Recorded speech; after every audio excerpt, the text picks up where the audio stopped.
I want to give each of you a chance to share your calls to action for the class. And then I do want to hear from, not the class, the audience, really. It's our class, but it's also the audience, which is much broader. And then I want to open it up to some of our audience to be able to contribute their questions. So, Mary, what's Oh, your I thought you might reverse order. Well, I have to echo Al and say that essential to this is making sure that everybody registers and votes.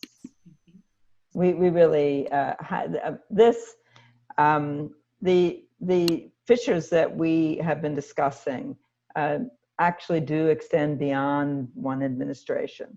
The legacy of a racial hierarchy in the United States, as I said, extends back centuries.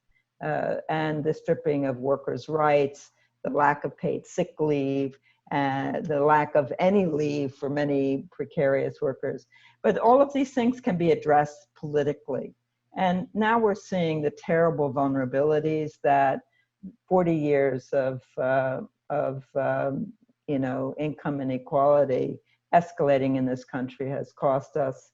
And the answer for that is to make sure that you're registered and you vote, and you make sure everybody that you talk to knows that they have to do the same.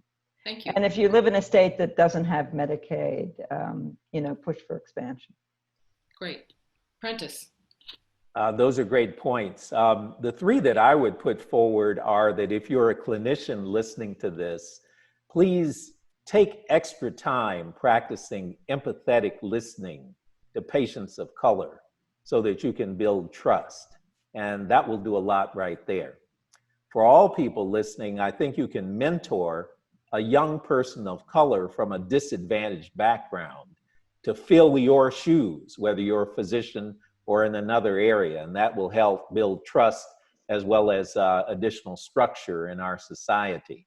And the third thing would be to donate to worthy, well-vetted organizations that are making a difference. I'd like to put in a plug for one called the National Medical Fellowships, where I volunteer. I get nothing out of it, but I think they're an outstanding organization that provides scholarships to disadvantaged students of color to go to medical school. And that can build capacity. So those would be my recommendations. Great. How about you, Al? What's your call to action?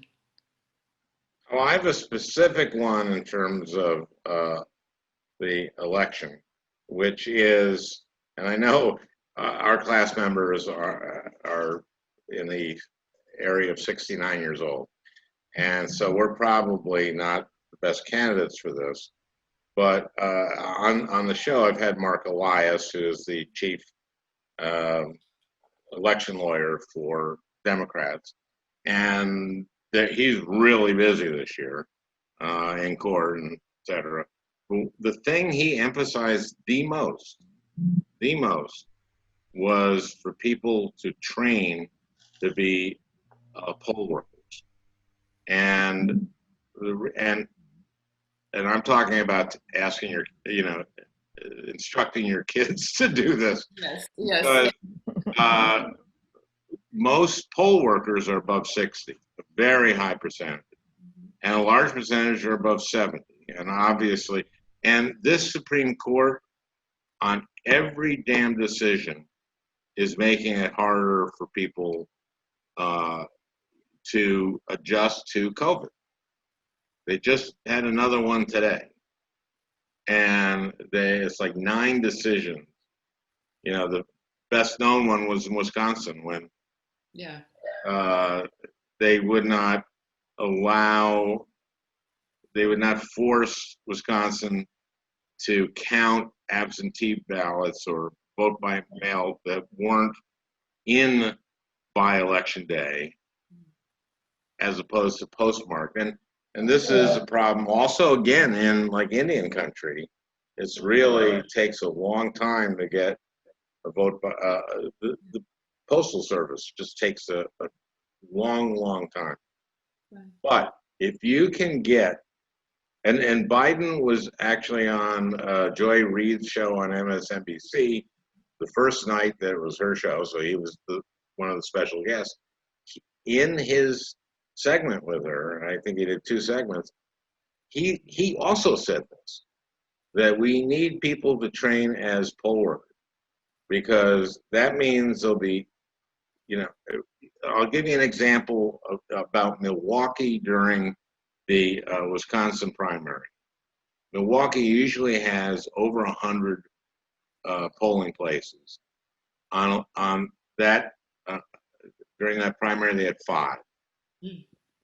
And they had 5 because they couldn't get poll work, because everybody who was older was afraid, and rightly so.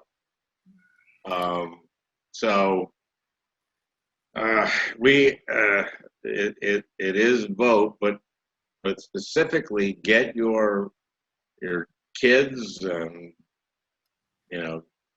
great nephews and whoever is old enough to do it to to get trained. Yes.